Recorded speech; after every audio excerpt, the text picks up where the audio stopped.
வணக்கம் ராஜேஸ்வரி. பலத்த பாதுகாப்புடன் நொளம்பூர் காவல் நிலையத்தில் வைத்து பிரபல ரவுடியான பாம் சரவணனிடம் போலீசார் தீவிர விசாரணை மேற்கொண்டு வருகின்றனர்.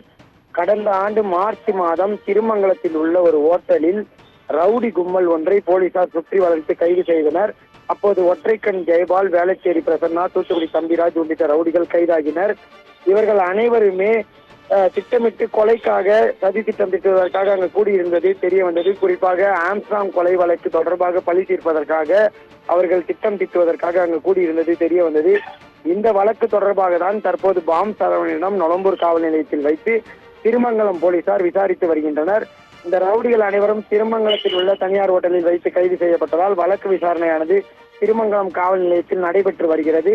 ஆனால் கடந்த ஜனவரி மாதம் ஆந்திராவில் வைத்து கைது செய்யப்பட்ட பாம் சரவணன் எம்கேபி நகர் அருகே போலீசாரிடமிருந்து தப்பிச் செல்ல முயன்றதால் அவரை காலில் சுட்டு போலீசார் பிடித்தனர். இதனால் காலில் காயமடைந்து நடக்க முடியாத நிலையில் பாம் சரவணன் இருக்கிறார்.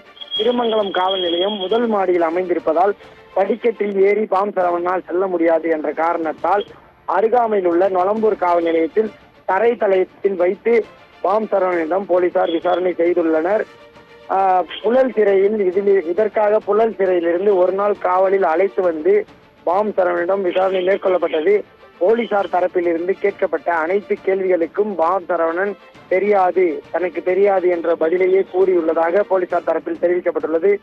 இதனால் போலீசாருக்கு எந்த விதமான துப்பும் கிடைக்கவில்லை எனவும் கூறப்படுகிறது. அதே சமயம் கொலை செய்யப்பட்ட பகுஜன் சமாஜ் கட்சி மாநில தலைவர் ஆம்ஸ்ட்ராங் மற்றும் அவரது தீவிர விசுவாசியான தங்கம் தென்னரசு அவரின் சகோதரர் பாம் சரவணன் என்பது குறிப்பிடத்தக்கது. ஆம்ஸ்ட்ராங்கின் விசுவாசியாக மட்டுமில்லாமல் ஆம்ஸ்ட்ராங்கின் விசுவாசியாக இருந்து கொலை செய்யப்பட்ட தென்னரசு அவரின் சகோதரர் பாம் சரவணன் அடுத்து ஜெயிலில் இருந்தே திட்டம் எதுவும் தீட்டினாரா என்ற கோணத்திலும் போலீசார் விசாரித்து வருகின்றனர்.